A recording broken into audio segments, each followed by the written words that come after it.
All right.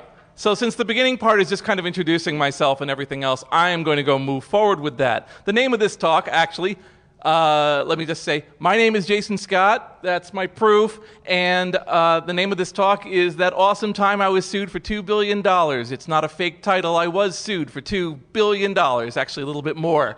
So don't worry, it's not a trick. This isn't going to be some CISSP bullshit. This is actually a real thing.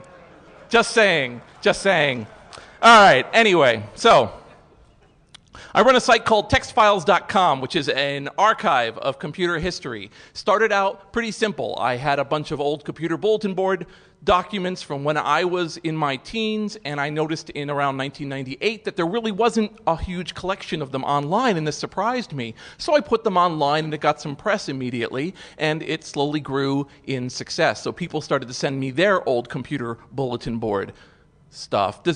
I have to ask this now because it's 2009. When I say computer bulletin board, how many people know what I'm talking about? Okay, just checking. And I like the little nervous heads like. Anyway, it'll all come clear later. What happened is that over time, people started to send me other historical artifacts. So they would send me things that were sound. Well, those aren't text files, so I created audio, the textfiles.com. I started scanning old ads. That became digitized. I had ANSI art. I had music created by people in the 80s and 90s, art scene. And finally, pdf.textfiles.com, probably the lamest name on the entire set, which is stuff that was sent to me in PDF form. And I've put a lot of things up there of all various stripes, manuals, and everything else, and it's now really huge. I probably have somewhere close to a terabyte of data online that I provide for free with no ads, including, I might say, cd.textfiles.com. I'm mentioning this one because this is an interesting situation. I have a lot of shareware CDs, and if you don't remember that period of time, everyone was really excited by the fact that you could get 640 megs onto a single piece of plastic, but then we quickly ran out of things to put on them. So what ended up happening was there were people who would go around to computer bulletin boards. Remember that thing I talked about? And then they would grab all the files from them and shovel them onto one big CD and sell it for $15. Those were known as shovelware. Those guys were bottom-feeding assholes. Kind of like when you search and you see a Hackaday article and it's got ads all over and it's not Hackaday. Same idea, except, 1990s clothing, so he's raving. And so basically I grabbed hundreds of those and put them online. So I have hundreds of gigabytes of this, of shareware stuff. So those guys turned out to be archivists. Who knew? Things have gotten more intense lately. So one day I had to go rent a truck. Why did I have to go rent a truck? Because it was given to me to take most of the collection of Leonard Tower, who was one of the co-founders of the Free Software Foundation, who decided that he was trying to clean up things. So he gave me all his old stuff. That includes old issues of Byte, old journals, everything else. So I had to actually get an intern, which is a crazy thing. And we've been sorting through this thing, creating paper.textfiles.com, where I have been basically taking all of these old magazines and cataloging them, and we may scan some portions or things like that. So in other words, I've been having a happy life doing computer history, and I vacuum up terabytes of data. All sorts of things. And this is kind of what I do. I love doing it. And chances are somebody's probably bumped into my site several times in their online career. I have had kids who go to me who are going to college who have always known a time when textfiles.com is on and tell me that it really influenced them. Very touching, very, very friendly. And so ideally, that should be the end of it, right? There's me, there's Al Jaffe, who created the Mad Fold-In, and we should all live happily ever after, and everything should be awesome. Okay, except that I'm on the internet. So, on the internet, you get letters. So, when you have a terabyte of data, especially stuff you've collected kind of strangely, people send you letters. In fact, lawyers send you letters. So I get letters from lawyers all the time. I get letters from regular people too, and they're very friendly, and sometimes they're angry, but when they're angry, so what? They're angry. I don't care. If the person is angry for a legitimate reason, great. If a person says, when I was 13 and I called myself the Mad Dickwad, and I called myself by basically my friend's real name, and now I kind of regret it, I'm like, oh, that's a real shame. So This is an article. This is a letter sent to me from Oblon Spivak McClelland, mayor in Neustadt, from a very nice person named Roberta Bren. In it, this is a letter, bear in mind, that merely warns me something, and it already says that it's going to be CR Bard Incorporated versus textfiles.org. There's no textfiles.org, fine, whatever. Infringement and dilution of the Bardex trademark with a reference number, which to the glancing person who doesn't quite know what they're up against looks almost like it's some sort of legal case number that's been filed somewhere. None of that is true.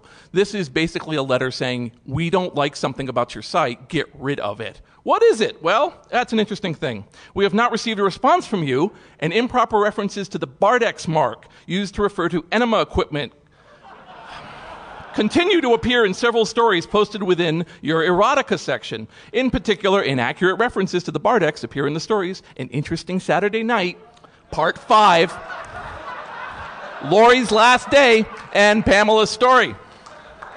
So it turns out that the Bardex, which is a trademark of CR Bard, is only to be used as a urological catheter. It is not to be used in enemas. Yet, for some reason, a wide variety of erotica fiction, I want to point out that I have 7,000 erotic stories on my site, i.e., if someone's going to put something into anybody else in any way to enjoy it, I have a story in which they do it. So it stands to reason when you have this sort of quantum sex act that eventually somebody is going to go, I don't like the part where you took the 3 ponies and the ice cream cone, went into the ice cream truck and drove into a school. That doesn't really make me happy. And I'm like, just keep going. Just keep going. So, yeah, so the important thing they want you to know is don't put the urologic catheter in your butt. But more or less, what they're really pissed off about is the fact that the people who are doing this and having these wonderful enema stories are referring to it as a Bardex. That is to say, it's using their trademark to indicate an act for which their item shouldn't be used. This is something that's called the Lanham Act. I went to the site yesterday to check up on things, by the way, and this is their ad for the Bardex. And I think he's erotic fiction. I just wanted to point that out.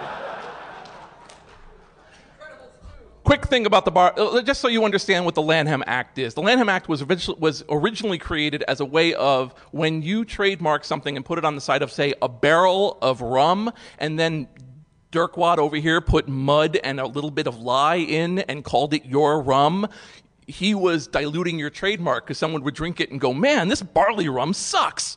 And you would be diminished. Well, guess what happened? It got innovated upon. So if you want to imagine like a field and then by the end of it, it's a strip mall with an airplane landing on it and everything else, well, that's what they did. At this point, indicating any untoward act in which you mention a product by name can be considered a violation of the Lanham Act.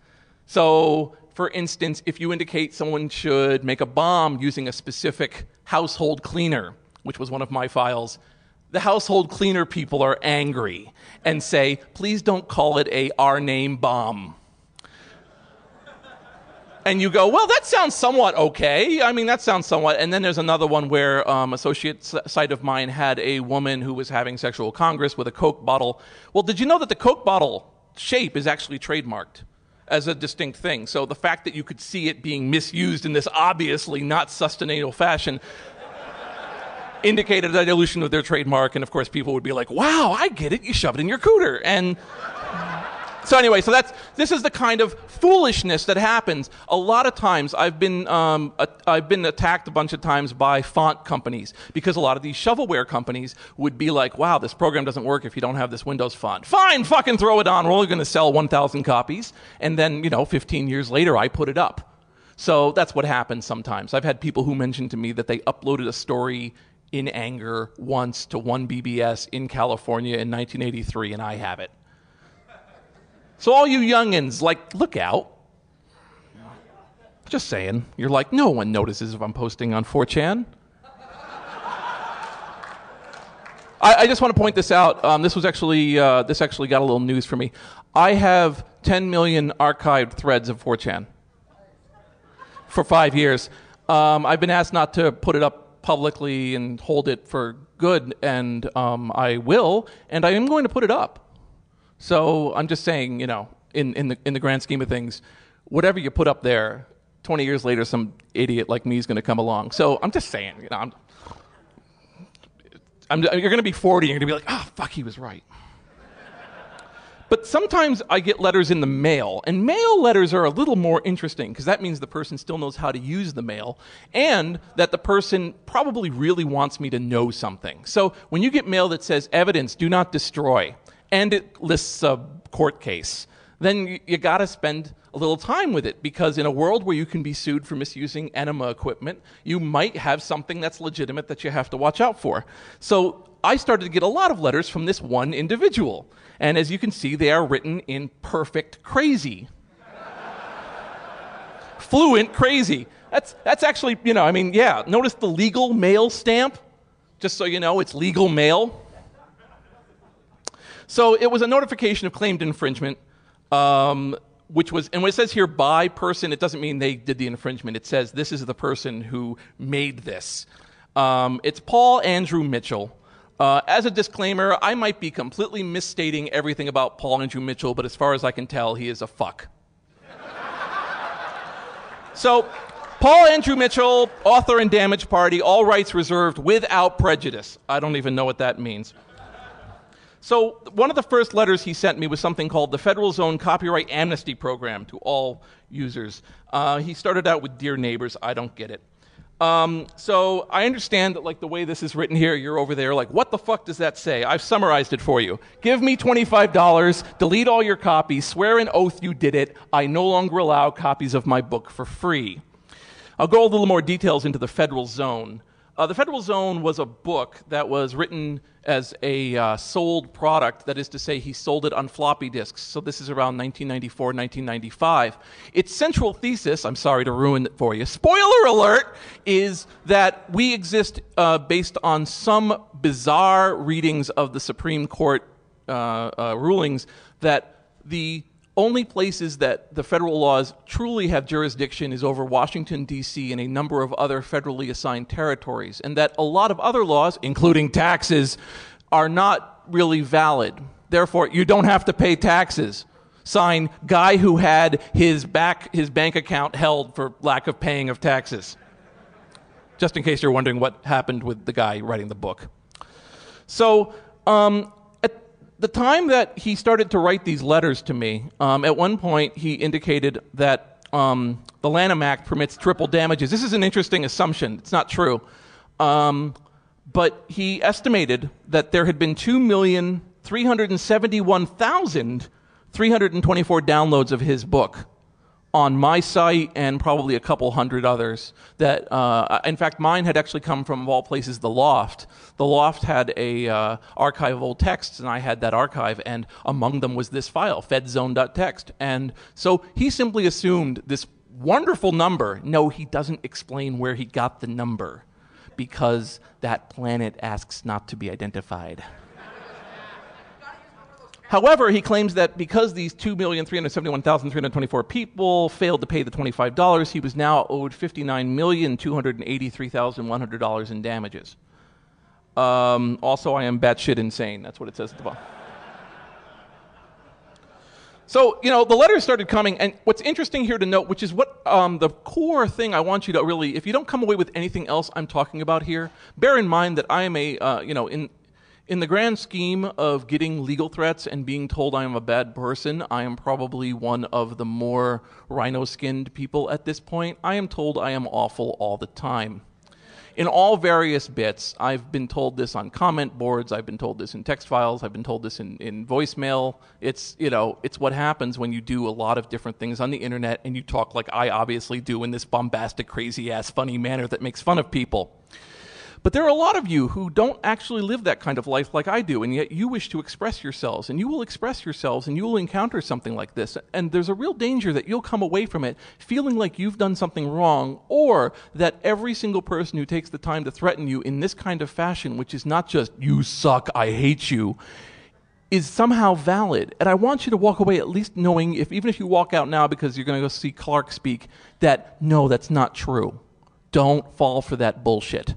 Find out all the facts before you respond and go back. So I just want to make that clear, because when you start getting letters like this, notification of claimed infringement, and then the next one says, notice of intent to sue for racketeering, and related claims. Racketeering was invented to get rid of the mob, the idea being that if you have a gas station, you sell pot out of it, the gas station is liable for your pot selling. This is actually partially why a lot of franchises are owned by single people, so they can go after it.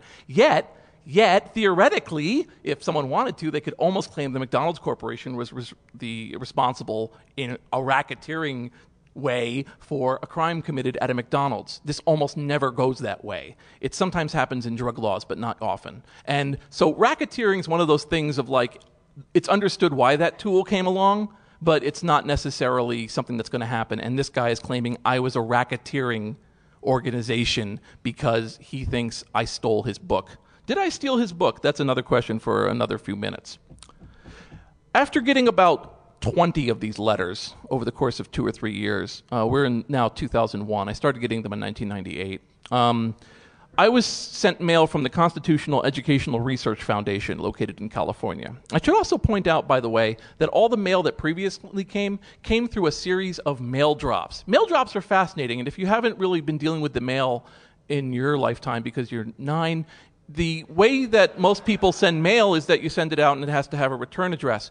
But when you get your mail back, you have to kind of give them an address. And there are companies and places that will do nothing but take your mail in and send it to another one.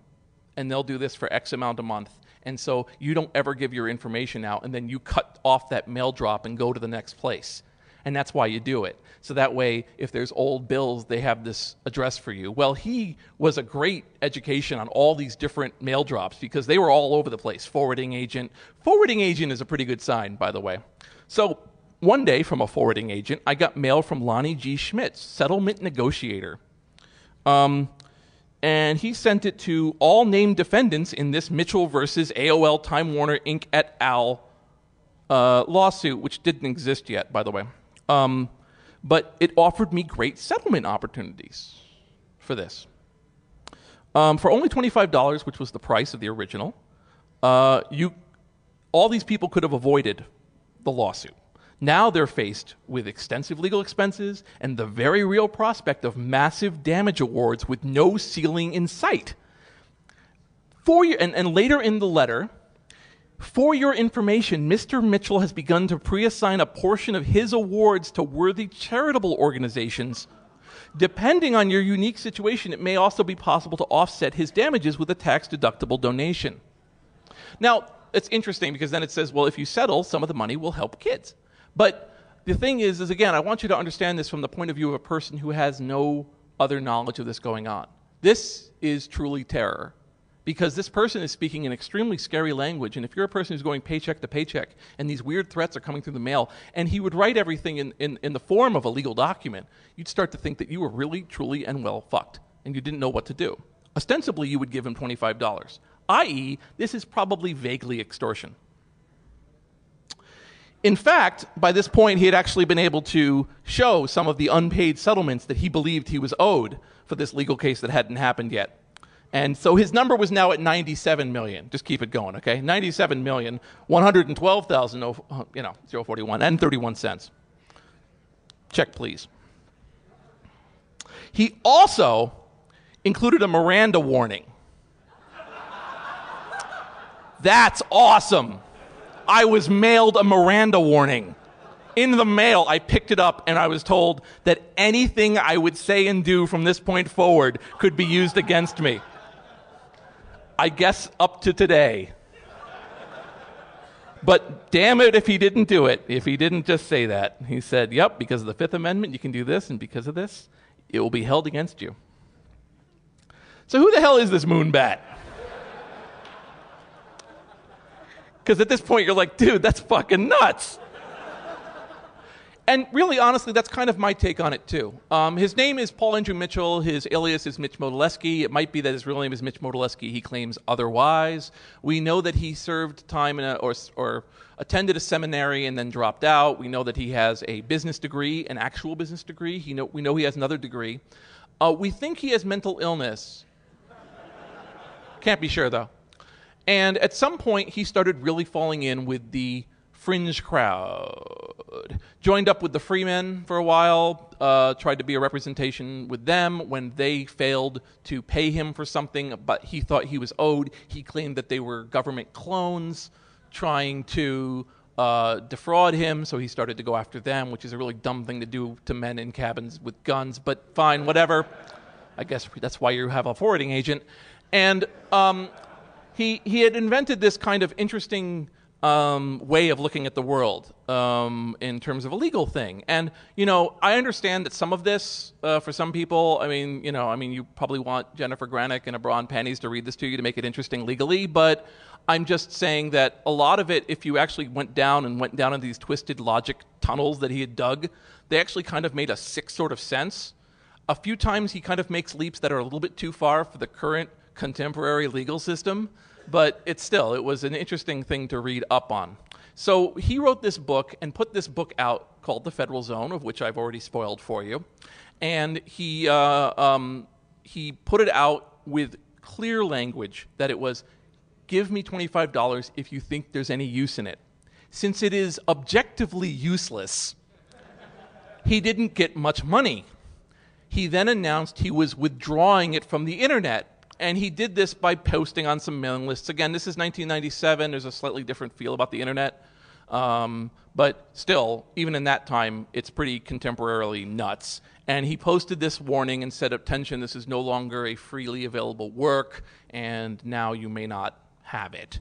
And then he proceeded to send angry letters to more and more people, including America Online, who he said was hosting it on various servers, which they may have been, because they host a lot of stuff.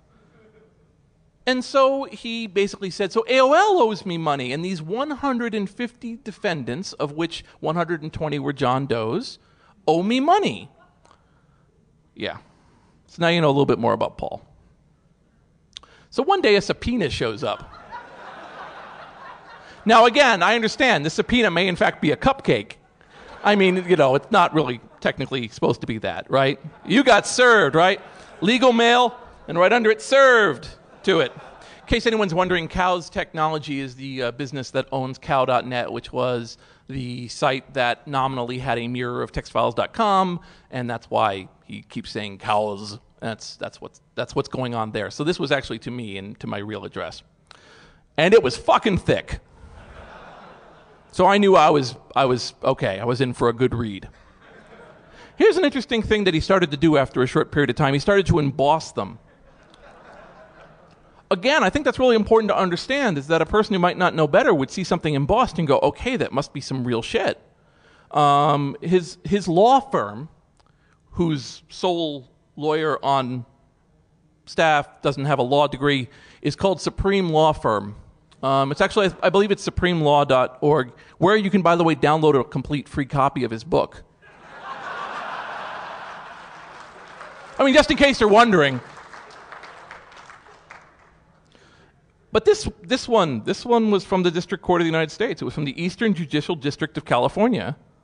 And it had a real case number, and it had a real judge who really did sign it. So occasionally, the internet will sue your ass. Who knew? And this is also something I just wanted to point out. He would always refer to himself as a private attorney general. Just to explain where that comes from. There was a very specific, very, very unusual situation where there was one description in an unusual case where someone could be called somebody acting in lieu of an attorney general in a district that does not have an attorney general and acting in a private fashion. But it's mostly a case of this person is interacting in the name of the government and so on. It's a very specific thing. To call yourself the private attorney general means that you read that particular legal case from a moving car. So just so you know, but private attorney general sounds pretty goddamn scary. It's like the Batman. He doesn't have any actual laws he has to follow. He'll prosecute your ass when and where he wants to. So again, that was, that proof of service. And this is very interesting too. One of the reasons he chose the Eastern District of California at this time was that you could actually sort of mail summons. You could send it registered or whatever, or tracking number, and you didn't actually have to send a person, which is much cheaper. He always goes for the cheap. He would always go for the cheap. A lot of his stuff was like Internet Cafe. A lot of stuff was like that. So anyway, Lots of crazy shit in here. Just tons of stuff. That's all the people verified in the stuff. I just like to point this one out because this is actually in the middle of the lawsuit. No one ever requested plaintiff's permission to modify the subject book and then to make modified derivatives available for free on the World Wide Web of the Internet. No one ever obtained plaintiff's permission to modify the subject book and then to make modified derivatives available for free on the World Wide Web of the Internet. No one. Absolutely no one. So if you're glad you're not in a room with him, yeah.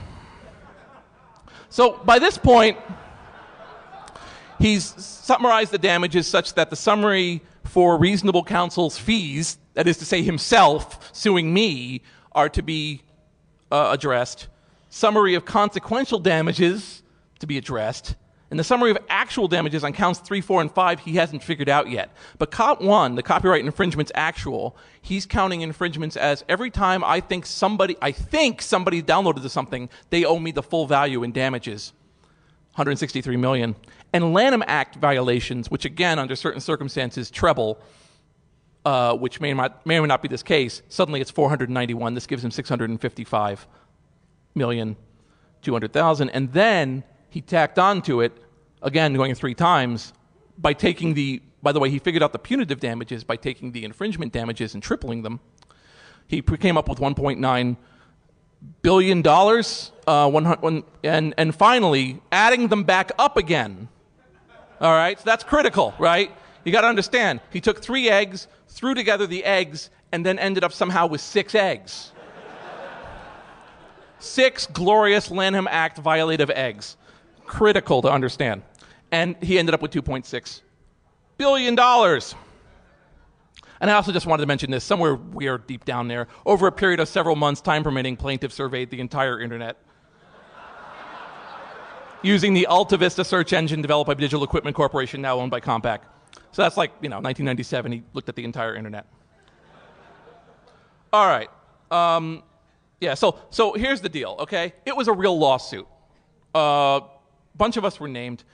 He had the Supreme Law Firm. Now again, part of the problem here is that if you're alone, you almost think, oh my God, this maniac is somehow going to maybe get $1 billion from me.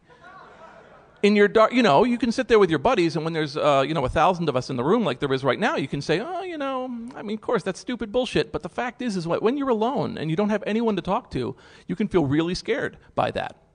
Got it. So what you end up with there is we ended up banding together and creating the Supreme Gall mailing list. And Supreme Gall and us would pass along things he had sent, make fun of him, and otherwise come up with stuff.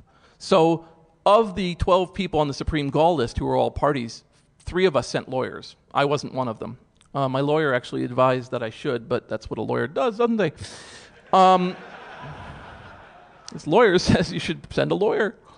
This plumber says you need a plumber. This hooker says you need a hooker. Anyway, so they sent him along there, and of course he was insane. Wow, a second person to tell me I have 10 minutes. That means I have 20 minutes. So here's the deal, though. While he was pretty crazy during the actual lawsuit and said crazy things, what actually sunk his case, so don't do this, is during the court case, he upped the charges by indicating that we now owed interest on the original stuff that we owed. So he produced this out of his butt, 7% per annum need to give more, and so he sent that directly to us instead of through our lawyers or in absentia, and as a result, they threw his case out. He then said that the judge was part of the conspiracy, said some awful things to the judge, and got declared a vexatious litigant, which means you are an asshole in the eyes of the court.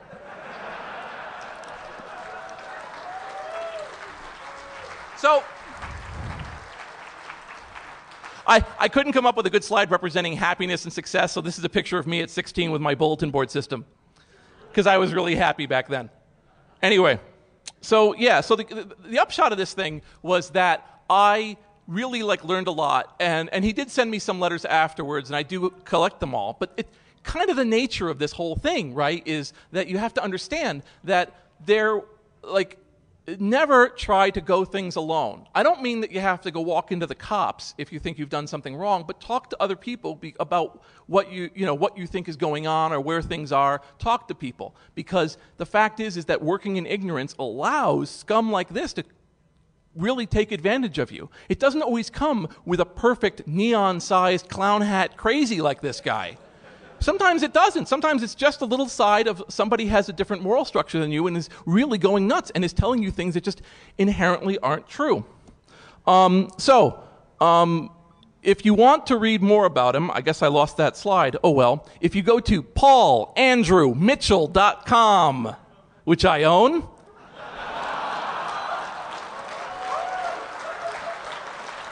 Don't call the two phone numbers. One of them goes to a Paul Mitchell hair salon. The second one goes to an abandoned insane asylum. But you can read all of these documents in all their glory and read all about him and get lots of information to see what crazy can look like.